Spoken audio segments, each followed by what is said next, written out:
Hold on. Just have a look at this video. මේ video එක චුට්ටක් බලන්නකෝ. ඇත්තනම් මම නම් පාර්ලිමේන්තු කියන්නේ බොරු නම් පාර්ලිමේන්තු කියනවා. ඇත්තනම් මම නම් පාර්ලිමේන්තු කියන්නේ බොරු නම් පාර්ලිමේන්තු කියනවා.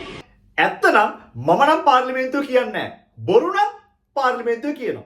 How do you say this sentence in English? අපි කොහොමද මේ වාක්‍ය ඉංග්‍රීසි වලින් කියන්නේ?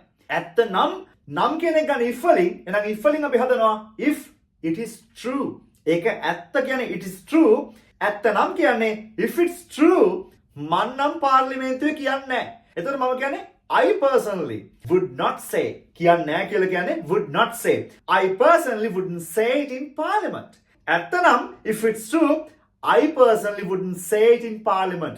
මම නම් පාර්ලිමේන්තුවේ කියන්නේ නැහැ. හැබැයි බොරුවක් නම් ආයෙත් නම් කියනවා if it's a lie. ඒක බොරුවක් නම් if it's a lie I would say.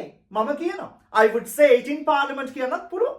That is how it is said in English. අන්න එහෙමයි ඒක ඉංග්‍රීසි වලින් කියන්නේ. දැන් බලන්න මේ වගේ සරල වාක්‍යයක්වත් ඔයාට මෙච්චර කල් ඉංග්‍රීසි පන්ති ගියත් කියන්න පුළුවන් වුණාද? ඉතින් ඔන්න ඕක තමයි ප්‍රශ්නේ.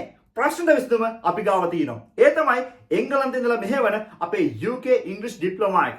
UK English Diploma එක කියලා කියන්නේ මුල සිට ඉංග්‍රීසි හෝඩියේ ඉඳලා ඔයාගේ සියලුම ව්‍යාකරණ ටික හදන ගමන් ඔයාගේ ඉංග්‍රීසි කතනය බ්‍රිතාන්‍ය ජාතිකයන් එක්ක පුහුණු කරන ශ්‍රී ලංකාවේ දැනට පවතින එංගලන්තේ ඉඳලා මෙහෙවන එකම පාඨමාලාව තමයි අපේ UK English Diploma එක කියලා කියන්නේ. ඉතින් ඔයාලට පුළුවන් පළවෙනි පන්තිය නොමිලේ ලබා ගන්න මේ වීඩියෝ එක පාඩමේ තියෙන WhatsApp බටන් එක ක්ලික් කරන්න. එතකොට ඔයාලට පළවෙනි පන්තිය නොමිලේ ලබා දෙනවා. ඇවිල්ලා බලන්න පළවෙනි දවසේ ඉඳලම සුපිරියර් ඉංග්‍රීසි වලින් කතා කරන විදිය අපි කියලා දෙනවා. මේ ඉරිදා රෑ 7:30ට අනිවාර්යයෙන්ම සම්බන්ධ වෙන්න. දැන්මම මේ වීඩියෝ එක පහළින් තියෙන WhatsApp බටන් එක ක්ලික් කරලා අපේ group එකට join වෙන්න. එහෙනම් අපන්තිද හම්බෙමු guys. I'm Era. See you in the class. Cheers.